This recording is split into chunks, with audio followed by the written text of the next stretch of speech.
အားလုံးပဲမင်္ဂလာပါရှင်ဒီနေ့မှာတော့စုကထမင်းမြူနဲ့သွေးဆိုင်အရင်စားလို့ကောင်းတဲ့ပဲပြားတုပ်လေးတုပ်စားဖြစ်ပါတယ်ဒါလေးတွေကတော့ပဲပြားတုပ်မှာပါဝင်တဲ့ပစ္စည်းလေးတွေပဲဖြစ်ပါတယ်ပထမဦးဆုံးစုပဲပြား၃လုံးကိုကြော်လိုက်ပါတယ်နော်ခုလောက်ဆိုရင်တော့ပဲပြားကြော်ထားတာရပြီပေါ့နော်စုပကံတစ်ခုထဲမှာထည့်ပြီးအေးခန့်ထားလိုက်ပါတယ်ပဲပြားကြော်ထားတဲ့စီထဲမှာပဲကြက်သွန်ပြူစီချက်ကြော်လိုက်ပါတယ်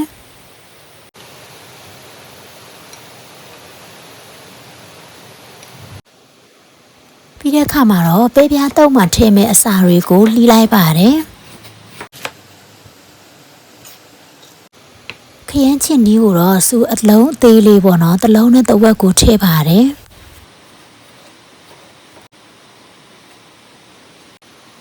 ကျက်သွန်နီတအုပ်ကိုလည်းပပလေးတွေလှီးထားလိုက်ပါတယ်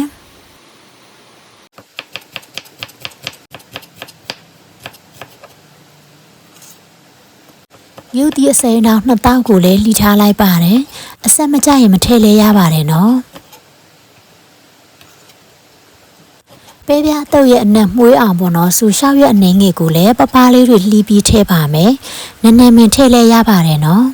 အချင်းအတွက်တမြာဒီနှလုံးကိုလည်းဆူအစင်သစ်လှီးထားလိုက်ပါတယ်တမြာဒီကတော့အလုံးသေးနေတာပေါ့နော်နောက်ဆုံးမှာတော့အေးခန့်ထားတဲ့ပဲပြားတွေကိုလှီးပါမယ်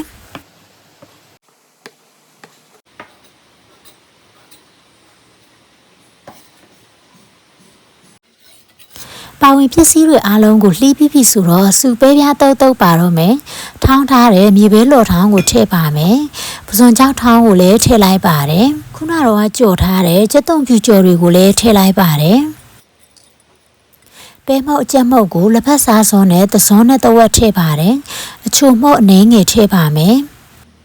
ရုပ်ဒီအကျက်မုတ်ကိုလည်းလက်ဖက်စားစွန်းနဲ့သစွန်းနဲ့တဝက်ထည့်ပါတယ်အဆက်ကတော့လေမိမိစားနိုင်တဲ့အဆက်လောက်ချိန်ပြီးထည့်ပါနော်ငန်းပြာရည်ကိုလည်းထည့်လိုက်ပါတယ်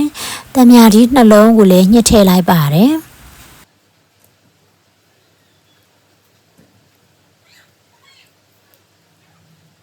မြုပ်စီအနှဲငယ်ကိုလည်းထည့်လိုက်ပါတယ်နော်ကျက်သွန်ပြူကြော်ထားတဲ့ကျက်သွန်ပြူစီချက်ကိုတော့သစွန်းကြော်လောက်ထည့်လိုက်ပါတယ်ပြီးရင်တော့အားလုံးကိုနှက်ဆက်သွားအောင်တတိချချာလေးတုပ်ပေးလိုက်ပါတယ်ရှင်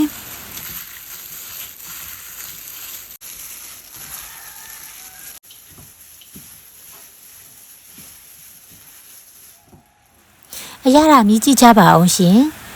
အရသာမြည်ကြည့်ပါမယ်အရသာအပေါ်ငယ်အချင်းအဆက်ကိုတော့မမိစိတ်ကြိုက်လူတလူပြင်ဆင်လို့ရပါတယ်နော်စုရဲ့ပဲပြအတုပ်ကတော့အချင်းပေါ်နေလို့တံမြာတိအသေးလေးတစ်လုံးကိုထပ်ပြီးညှစ်ထည့်လိုက်ပါတယ်